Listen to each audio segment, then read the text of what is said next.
Everyone, and welcome to this video. Today I will show with you how to completely install Razer Synapse. So guys, open your device and search for setting.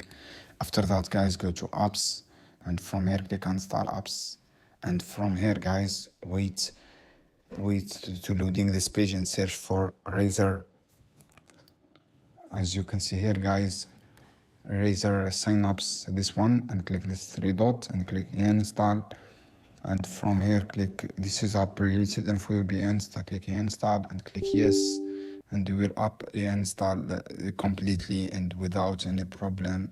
So guys, wait to loading this page and click this option install and click install this one. As you can see here, this is how you can do it, guys. I hope this video helpful for you. Then don't forget subscribe and like and share this video for more content, and see you on another video soon, guys. Any question down below and comment here, and I will happy to answer your question as soon as possible.